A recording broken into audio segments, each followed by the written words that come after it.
Sziasztok! Lássuk, mit tartogat számunkra a következő 48 óra. Ismét két paklit hoztam, a Tarot és a Lenormand csomagot. Választhatok a kettő közül, hogy szerintetek rátok melyik lesz érvényes, és fogjunk is bele, hogy mit mutatnak a lapok. Lássuk, hogy mit mutatnak a lapok a következő 48 órára. Először azok számára, akik a Tarot kártyát választották. Lássuk a következő 48 órára, milyen események várhatók a számotokra. Mi várható a számotokra? Wow, gyönyörű lapok! Botok 6-os, kardok ásza, kelyhek 7-es, erő és a érmék 7-es. Hát a kelyhek 7-es mondjuk annyira nem gyönyörű, de semmi nem tökéletes, és ez már szinte az.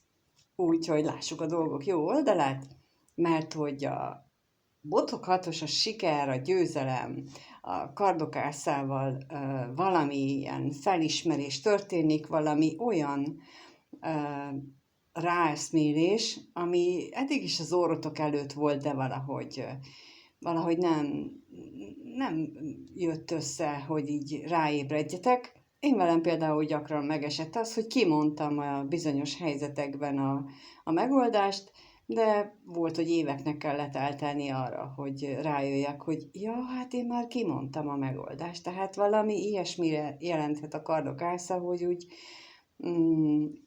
egy beszélgetés kapcsán, vagy bármi ilyen kommunikáció, vagy impulzus révén egyszer csak jön a megvilágosodás. És akkor, ja tényleg, szóval ez az érzés ennek a lapnak a jelentése.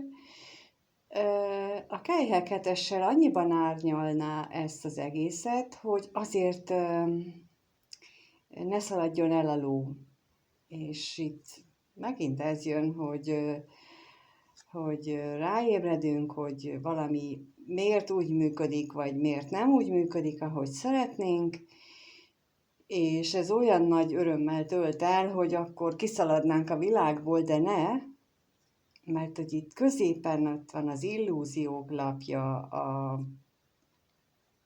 több lehetőség lapja. Tehát lehetséges, hogy amire rájövünk, az úgy van, de az is lehet, hogy esetleg más értelmezése is van, és akkor itt most erre hívják fel a figyelmet, hogy mielőtt bármit így véglegesen eldöntenénk, én, mint Kos, ez így jellemző is rám, hogy nagyon hamar hirtelen el tudom dönteni, hogy mi hogyan van, és utólag meg aztán jön a felismerés, hogy talán nem biztos, hogy úgy volt, bár nem túl gyakran esik meg, de azért már előfordult ilyen is, úgyhogy ez a két lap így nekem most ezt a cselekvést, ezt a momentumot írja le. És utána jön az erőlapja, és a türelem, és lehetséges, hogy ennek a felismerésnek a hatására valamiféle belső erő száll meg bennünket. Ugyanakkor meg azt is mondják a lapok, hogy lehet, hogy ez az erő hatására elindulnánk, és már cselekednénk, és tennénk, mert mi tudjuk most már a megoldást, és mérlegeltünk is, hogy nem csapjuk be magunkat, akkor is tudjuk a megoldást, csak mégis azt mondják a lapok, hogy ácsi babám ácsi, mert nem eszik olyan forrónak ását, úgyhogy egy kicsit lassítsál, és jól gondold meg, jól fontold meg, az erőt próbáld tartalékolni magadban, mert az is lehet, hogy ez amire rájöttél, ami a sikerhez vezet, ahhoz hosszabb távon van szükség az erőre, és nem kellene egy első pillanatban kiadni, aztán utána meg az miatt nem jön össze, mert a végére már kifulladsz. Magyar foci, 80-as évek, ez tökéletesen ugyanígy volt, hogy én foci rajongó is voltam, meg vagyok, úgyhogy mm, tehát erre utalnak itt a lapok. Megkérdezem, hogy mit jelent itt a kardokásza, tudhatunk meg erről valami bővebbet a kardokászával, hogy milyen felismerés, vagy milyen újdonság lesz ez a kardokásza. Ez a kardokásza. Kijött rá ugye a kelyhek 4-es és a kelyhek apródja.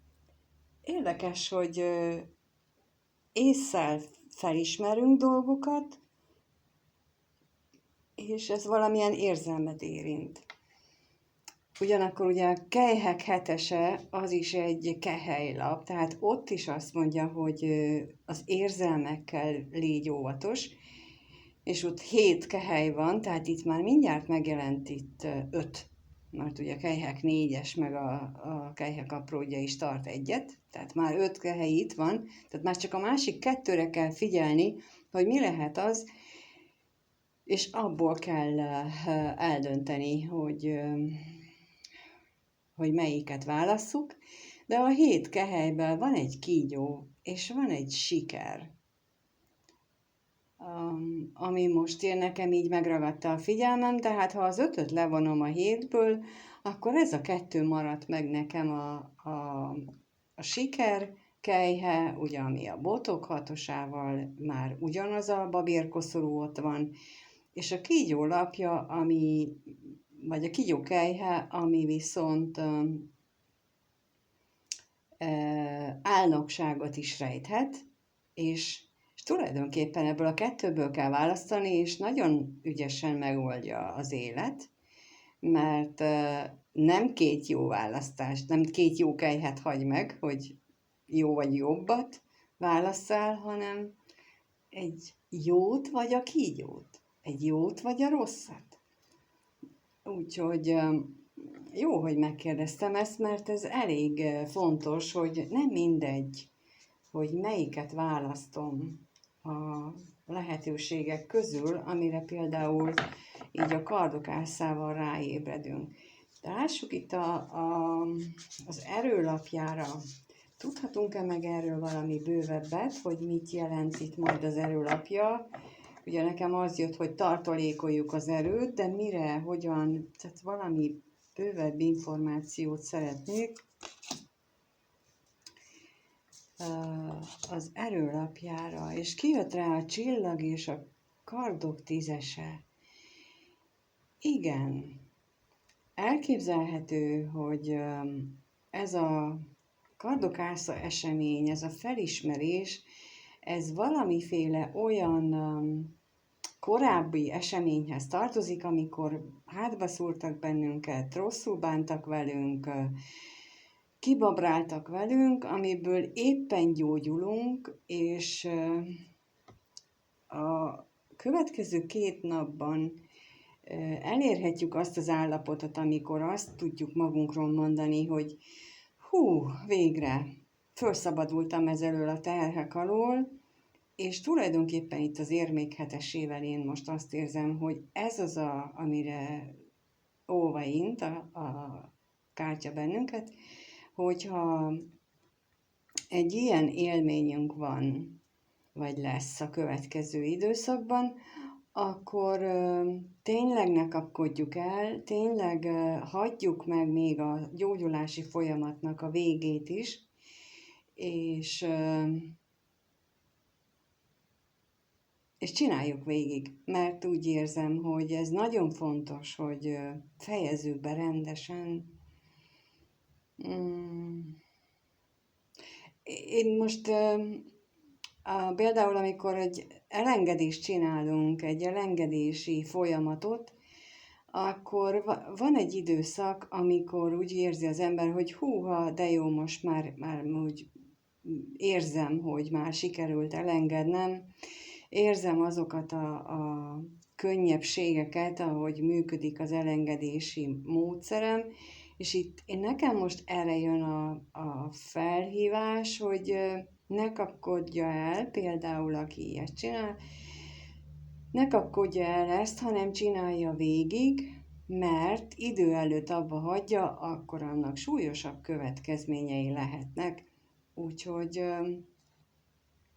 tulajdonképpen összefoglalva ezt az egészet, amit elmondtam, lehetőség adódik arra, hogy a sikerhez, a kívánt, a vágyott sikerhez egy olyan felismerésünk legyen, egy olyan információ érkezzen, ami megvilágít egy utat, de jól fontoljuk meg, hogy az az út nem is biztos, hogy olyan, mint amilyennek látszik, és ha nem is egy út, hanem 2 lehetőség van, akkor meg pláne jól döntsünk abban, hogy melyiket válasszuk, mert közben még akár az is lehetséges, hogy még azon az úton, amin haladunk majd, ott szükségünk lesz arra az erőre, amiből éppen most gyógyulunk fel, és szinte már jól is vagyunk, de csak szinte, mert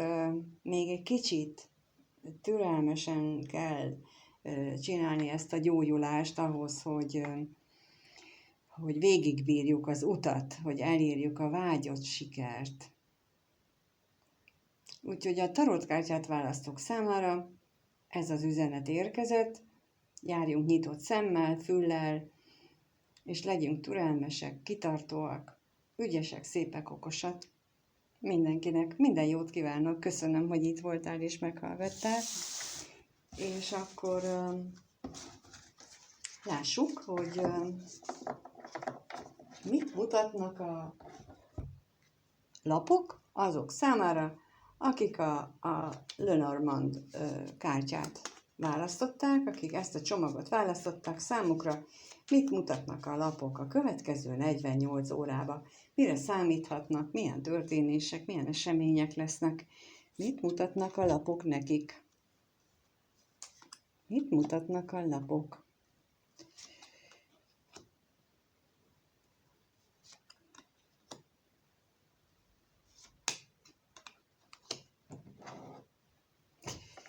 Kijött rá a kulcs, a gólya, a könyv, az útkereszteződés, a koporsó, és kirepült, amit nem szoktam figyelembe venni, de most kirepült a lilium fejjel lefelé. És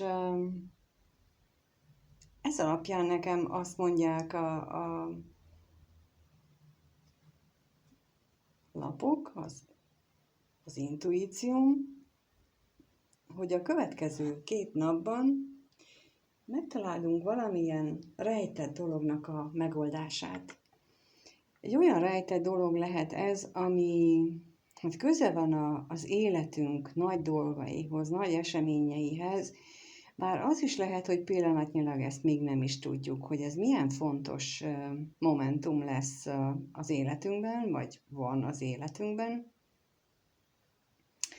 De mindenképpen egy olyan helyzetet jelez ez az élethelyzet, illetve a kártyák egy olyan dolgot, élethelyzetet, eseményt jelez, ahol egy nagyon fontos döntés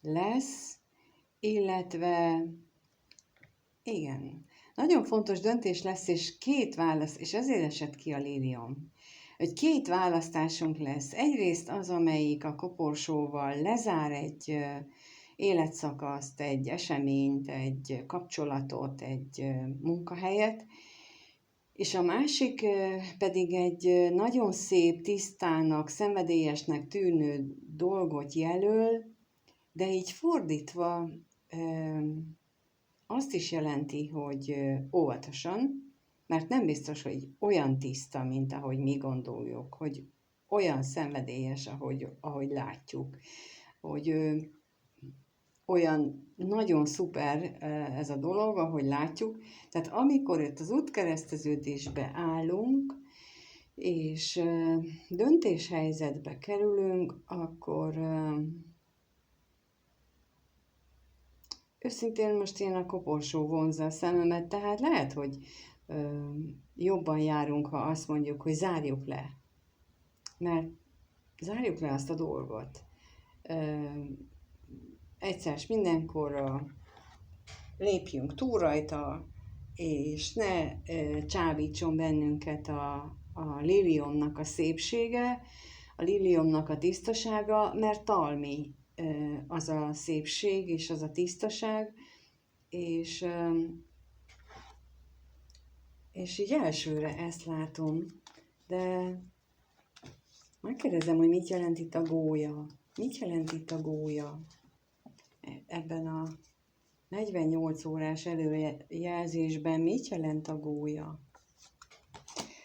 A gólya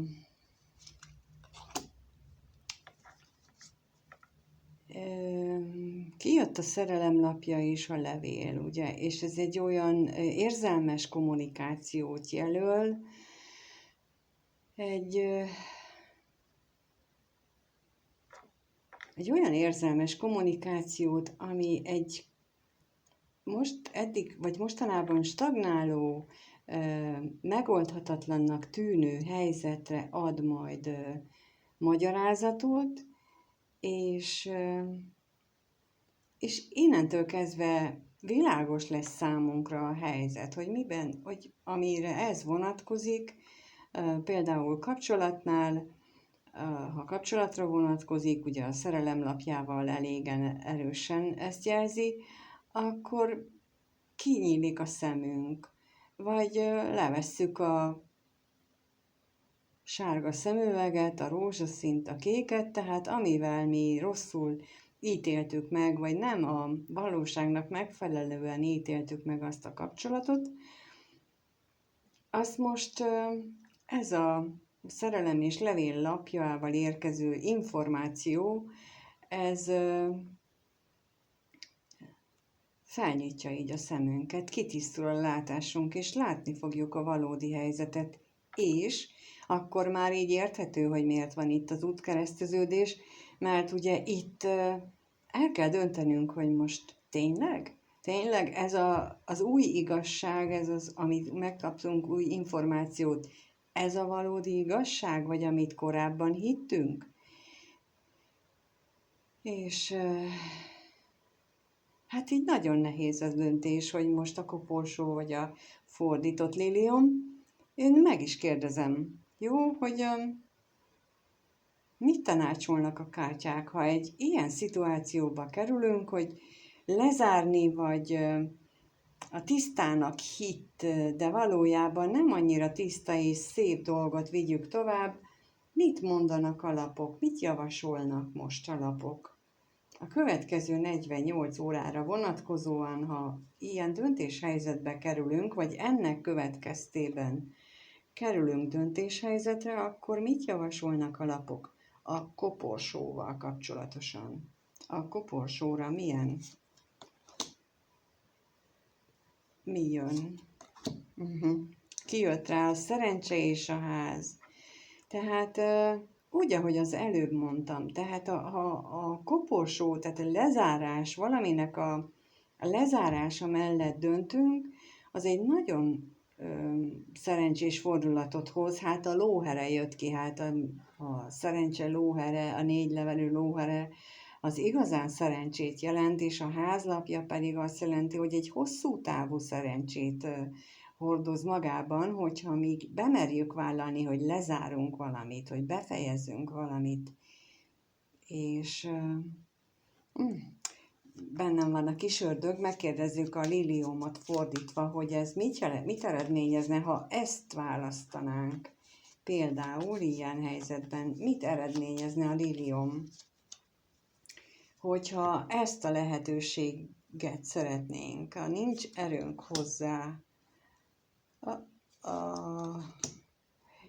és kijött a női főszemély és a felhőlapja, és bizony, ahogy mondtam, tehát, hogy nem látsz a női főszemély, tehát itt jelen esetben, ha te nő vagy, akkor rád vonatkozik, ha férfi vagy, akkor a szeretett nővel kapcsolatos ez a homályos ködösítés, amit a felhő sötét oldala jelent, tehát, hogy amit a fordított liliom is jelent, hogy nem mind arany, ami fénylik, tehát, hogy nem olyan tiszta és szép. És hogyha azt választjuk, akkor benne megyünk, vagy benne ragadunk, vagy bele megyünk ebbe a sötét felhős részbe, és talán még ködösebb lesz az egész, míg ha a koporsót választjuk, akkor ott a szerencselóhere és a házlapjával egy hosszú, szerencsés időszakot indíthatunk el.